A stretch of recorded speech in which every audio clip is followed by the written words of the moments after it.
a tier list for Nomad to follow up with my Nomad video on my guide, my definitive guide on how to play Nomad. And now we're going to be going through all the civilizations, and I have all the civilizations up here as well. And we're going to take a look at their bonuses. And then Twitch chat, if you want to throw in anything about the civs, about how I rated them or whatever, I'll look through the chat again at the end of the video and consider what you've said and maybe move them around a little bit. And Brahao says, I request a tier list video. Well, you're going to get it one. You'll even get a tier list of tier list videos. We'll give a tier to different tier list videos. How about that? That'll come in the future.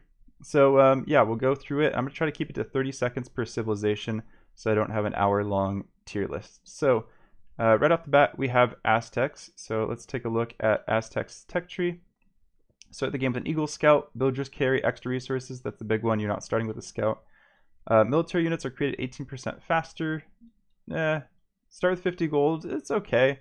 And relics aren't, I mean, they're decent, but they're not the biggest concern. But Aztecs are a strong civ overall. But so they're going A tier. They're nothing incredible. Yeah, we'll leave it at that. Next up, Berbers. Cavalry civilization. Villagers move 10% faster, so do ships. It's okay. It'll save you your villagers if you're in a Vill fight at the beginning, but those aren't as common as when Chinese started with 6 villagers. Stables are cheaper, and I think the big thing that helps them out is the Camel Archer. If you watch the Nomad video, and I recommend you do after this if you haven't watched it yet, Camel Archers, or any civilization that can drop a castle on your opponent's town center, there's not going to be that many buildings in the way of the castle. You start pumping out ranged unique units that are very quick, like a Camel Archer, Mangudai, Arambai, that kind of thing. They are very strong because villagers are just all over the map. So without getting too far into it, Berbers A tier just for the Camel Archer. Britons, very strong civilization. They don't get the minus 50% wood upgrade in Dark Age. So their first TC isn't minus 50% wood. That's only in Castle Age. Otherwise, just the archers can be so dominant, especially when villagers are spread out on Nomad. Being able to shoot across wood lines on gold can be very, very helpful. Knights are more common of an opening on Nomad, but there's nothing saying you can't go archers. So because Britons are so dominant on like a land map, they go A tier.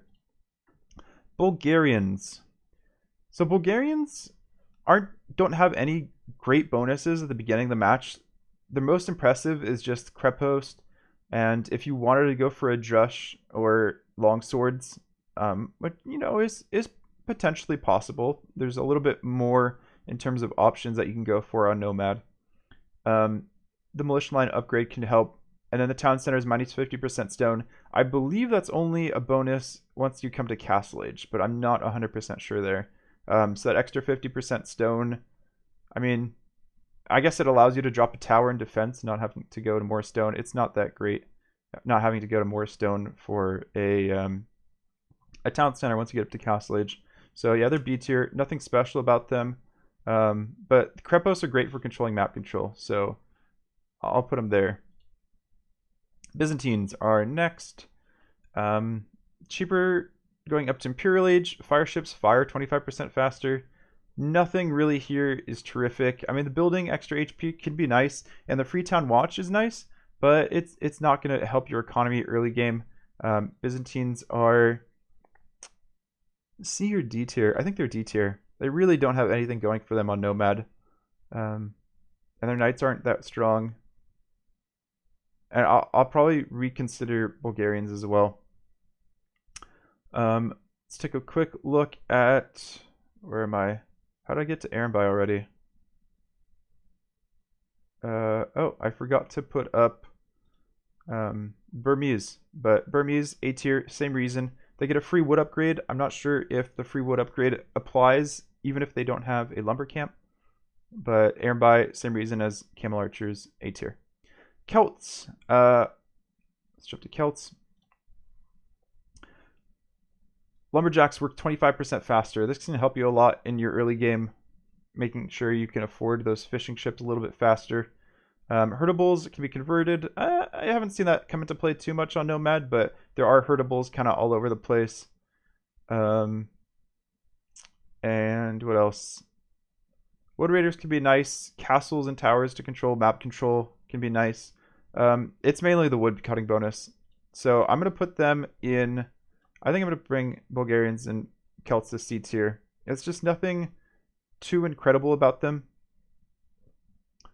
Chinese, great civilization, used to be top tier. Now since the extra villagers only come out after the town center is created, they're not as incredible.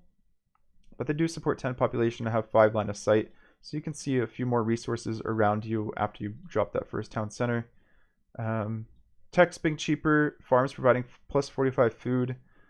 Overall, pretty good civilization, A tier. Even though they're not, not starting with extra villagers. I would say that because they have minus 50 wood, you can't build a dock right away. You have to build your town center, and your dock is a little bit delayed since you have to kind of go on food first before you build your villagers. But there's still, I think there's an argument to put them to B tier just from the early game, but I think any competent player can still make them A tier. So definitely a harder civilization to play on Nomad, but still A tier. Cumans. Cumans are actually kind of poor on Nomad. Their second town center can help them secure a bit more, some more resources, like put it on gold or stone, but you already have a town center on wood that's generally secure. If you're going to be going for a town center in feudal age, generally your fish boom isn't going to be as great. Then again, you might already have 4 fish and your dock might not be in a very advantageous position. Kipchaks can be very good. And palisade walls don't come into play too much. I think Cuman's B tier. Kipchak's not as great as the Arambai and the Camel Archer, and their eco bonus isn't as great. Berbers, of course, don't really have an eco bonus. That 10% villager speed can help a little bit, but not a terrible amount. Ethiopians are next. 100 gold, 100 food. That's nice. Pikemen upgrade free, especially since that's nice because of how common knights are on the map. And then their archers, of course, are beastly. Nothing too crazy. Towers and outposts have +3 range. Tower rushes are kind of common. I think, they have a few different good bonuses, but nothing like over the top. I think B tier is where they belong. Try to compare them, Bulgarians and Celts. I think I favor Ethiopians a little bit more. This is a tough area, and it kind of deals with what composition you're against. Franks. Farm upgrades are free, huge bonus. Forges work faster, nice bonus. Castles are 25% cheaper. If you're going to go for the castle drop, it's even faster. I was playing against Persians the other day on Nomad, and I just chained castles on their face. Really easy to do. You have a few knights, just like one stable knight to back you up. And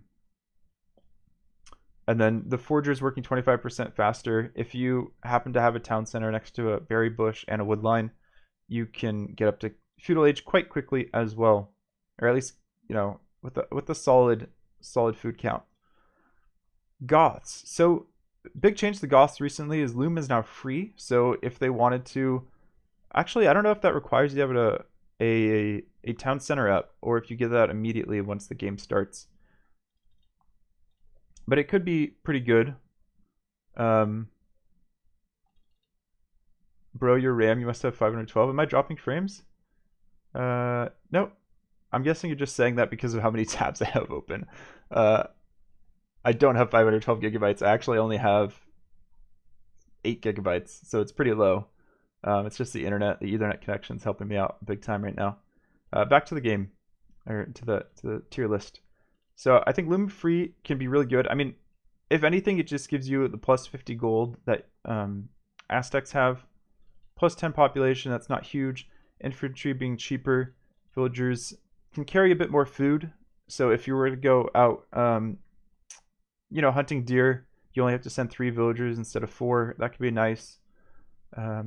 Just reduce idle time or walking time for villagers.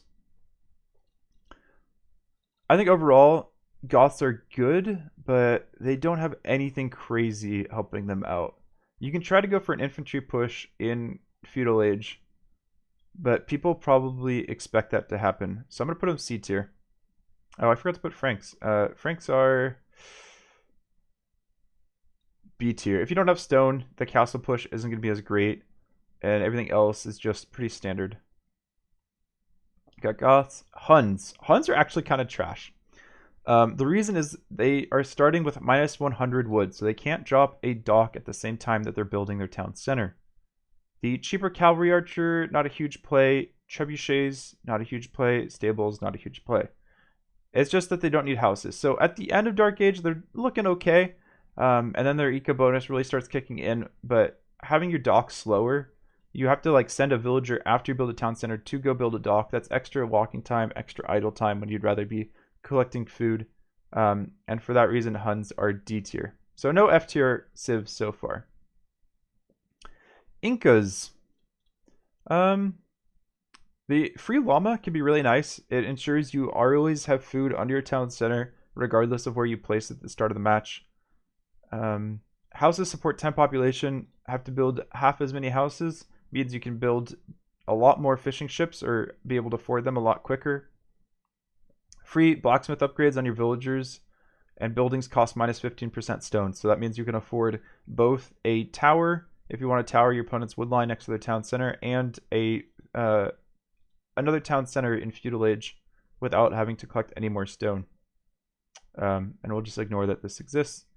And then, you know, they have all the counters. So as long as you have good scouting with Incas, you can be very, very strong. Almost all of their bonuses, except for the Eagle Scout and whatever this team bonus is, all apply to the matchup. So I think I'm going to put them B tier with Franks. They have that same potential for a castle drop. Not quite as strong, but they have a lot of options. Where are we at? Indians. Cheaper villagers. This can be helpful in the early game. Same with the fishermen, work 15% faster. So now on Nomad, since you can drop off food that you collect from shorefish to the dock, it means that this bonus for Indians can be very, very strong. They work 15% faster. I guess that's not as fast as it used to be, but they carry plus 15 food as well. So if you have your dock villager just collect shorefish or build your dock right next to shorefish, that's extra food that comes in. Be interesting if I was Spirit of the Law, I'd be able to tell you how many fishermen you need, Indian fishermen you need to support a constant production from your town center. But it means you need a little bit less collecting food in Dark Age and a little bit more on wood, making those fishing ships. The villagers are also cheaper. That's really nice. Again, don't need as much on food.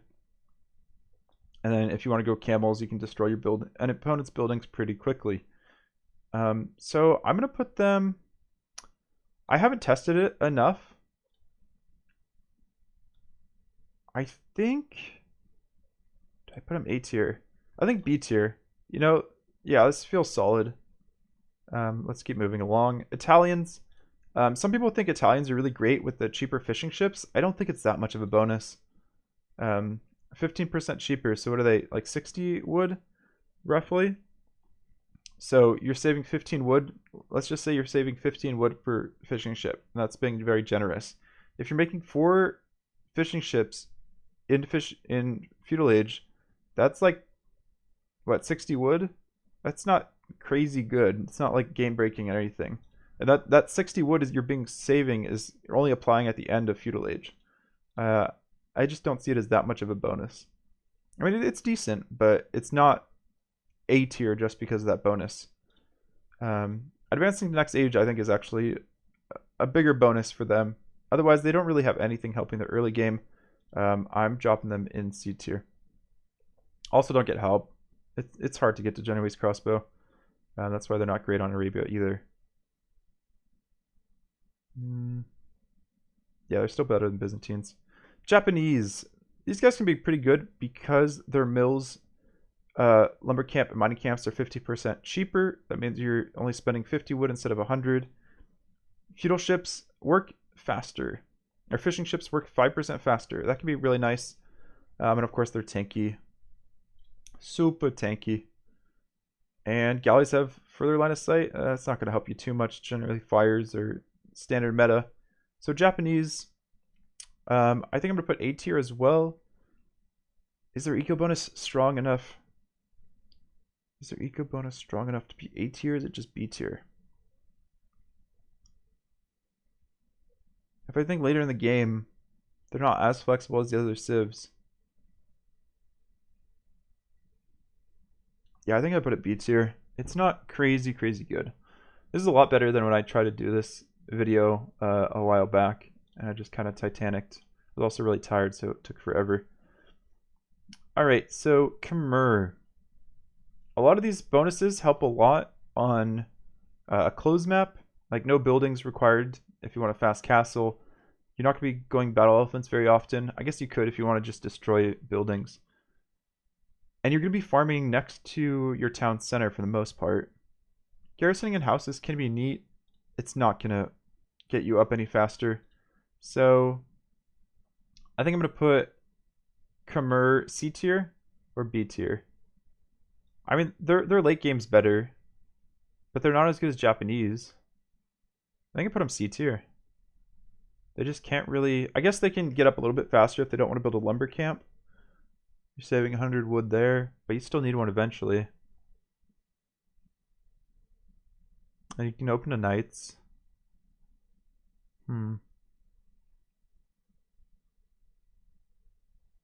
I'm gonna put C. It's just... I don't see being super great. Now, Koreans... This is the interesting bonus. Villagers have +3 line of sight. So that line of sight doesn't help you when you're trying to collect sheep. It only helps you to find resources like boars and deer that are around the map. So arguably it'd be better for you to use a villager to scout around as Koreans and try to find resources to take in Dark Age rather than use a sheep. And of course you can tower rush, which can be very dominant. Minus 15% wood for military units isn't huge, especially in the early game. So Koreans, I think B tier just for their site bonuses. You're going to be able to find the boars. You're just going to have a cleaner start or a more consistent start regardless. Lithuanians start the game with plus 150 food. This means that they don't have to go collect food. So once they drop the town center, they can go send all the villagers on the wood line that's right adjacent to your town center, you know, start standard town center start. And then those villagers can stay on wood for much longer than other civilizations, you know, like almost a whole minute longer. That means they get 2 fishing ships out consistently before they have to transition to start collecting food so that they can keep up villager production. So that is a very strong bonus. Don't underestimate that. Spearmen and skirmishers line move 10% faster, not crazy. Monasteries working faster, not crazy. But if you are starting with knights and castle age, you get good bonuses for that. You can go up to paladin. So yeah, it's a pretty good civilization. Nothing too crazy after that start, but if you can keep the momentum from the start, let me actually rank them. I'm gonna put them B tier. All right, now A. I think that second fishing ship is really good. Next up, Magyars. No eco bonus, unless you consider a scout line being cheaper or foraging and such. Probably might want to go scouts in feudal age, at the end of feudal age, or maybe like after you've clicked up, you start making a few scouts just to find your opponent, and then your knights roll in after that. Could go cav archer as well. A lot of mobile options, which is nice on Nomad. And if you guys saw my game on Acropolis versus Brohio, I went for the Magyar Hussar. That was such a beastly unit. So Magyars C tier, not as bad as Huns. I'm gonna put Huns F tier. Like, that's how bad they are. Malay, sorry. I thought we were at Malians. I got excited.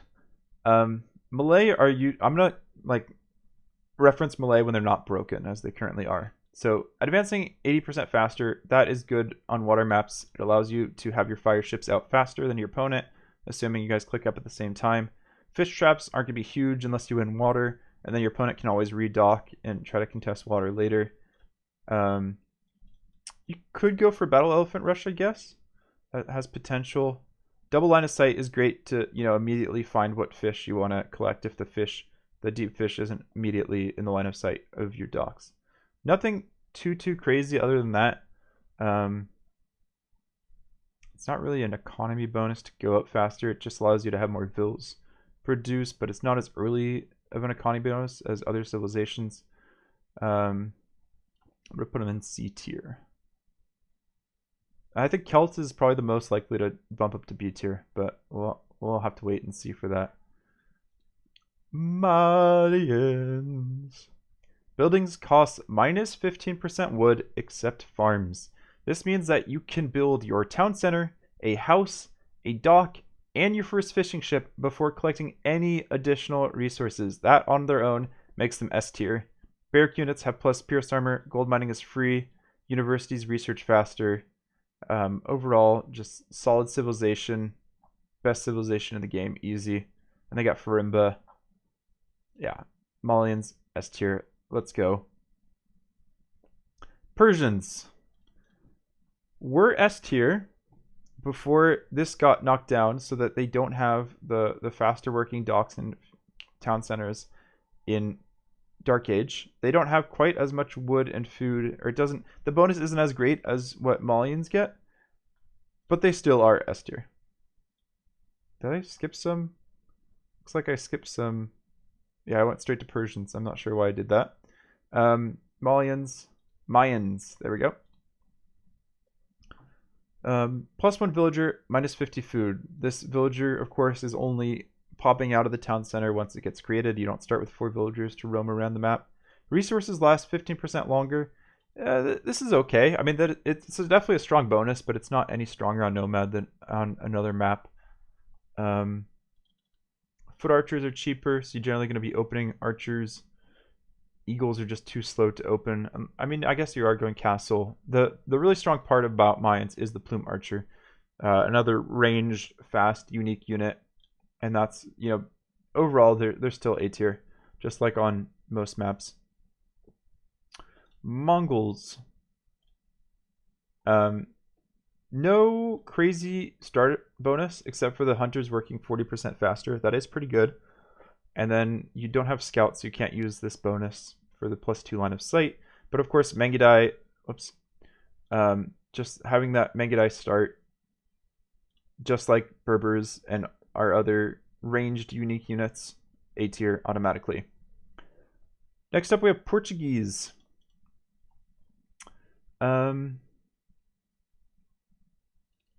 Ships minus 15% gold, 10% HP. Victoria, yeah, nothing here saying pick me, pick me. It's okay in team games to be able to see each other's resources, but otherwise D tier. Saracens. If you can do some shenanigans with the market, which costs minus 75% wood, and then use your archers that have plus attack against buildings, you can be in a pretty good position to kind of surprise your opponent and, you know, just destroy their archery ranges before they can even produce skirmishers to counter you. So it kind of relies on your opponent having poor scouting, but, you know, it's definitely a possibility on Nomad. Otherwise, yeah, the market helps out to get up, especially since maybe you're investing a lot of villagers collecting wood and gold, so you can produce fires, and then all of a sudden you've lost or won water and you don't have enough food to click up. The market helps a lot with that. Slavs. Oh wait, I forgot to rate them. So Saracens, C tier. Slavs. Farms helps out once you don't really have as much of an eco from fish. So that's like late feudal age. But it really hits your economy in Castle Age. Siege Workshop, military buildings providing +5 population, having to create a few less houses. Otherwise, it's not crazy. Is it B or C tier though? I think it's C tier. It's nothing too nuts. Yeah, we'll just leave it at that. Keep the video moving along. Spanish. Spanish are great because of the Conquistador. You pretty much can expect your opponent to go Conquistador. Conquistador aren't as strong as they were in Vubli prior to DE because they are considered cavalry archers correctly now. So skirmishers have bonus damage against them. Siege has bonus damage against them. But they're still, conquistadors. They're still really strong. Builders working 30% faster is really nice. It's not quite. I mean, I consider it an eco bonus. And then blacksmith upgrades costing a gold. You might not have a ton of gold, or you might just want to spend it on conquistadors and fire ships. Everything else is pretty standard. Yeah. Trade, of course, super useful in a team game if you can find a trade line on Nomad, which can be a little bit difficult with the water. So yeah, Spanish A tier just for conquistadors pretty much. Tatars. Tatars. Herdables contain plus 50% food. This isn't as great a bonus on Nomad since the amount of sheep you have isn't consistent, and usually you're using them to scout rather than to eat. You're going vegan. Units deal plus 25% damage when attacking from higher elevation. That's pretty neat. Nomad has a lot of hills. It's my only real complaint about the current version of the map is sometimes you have nowhere to place a town center because of the number of hills. Thumbring Parthian free. That's nice. Cavalry archers at plus 2 line of sight. You'll be able to find exactly where your opponent is. And yeah, going straight to cav archers. I feel like the Nomad build for Tatars, like just very standard, would be standard Dark Age. Maybe keep some sheep around so that your transition in feudal is pretty smooth. Go to water, fight water. As you're growing up, regardless of what happened with water, you get a stable, just maybe 1 or 2 scouts, scout around, see what's going on, and then 3 archer range. And hopefully if you won water, you can just have enough food coming out of your fishing ships, being collected by your fishing ships to sustain town center production, and all of your villagers could be collecting wood and gold to get those cav archers numbers up, get ballistics on them, thumb ring, everything you need. So eco bonus doesn't help them out too much, but I really like how they play with all the hills, so I'm going to put them in C tier. So not best by any means, but definitely workable.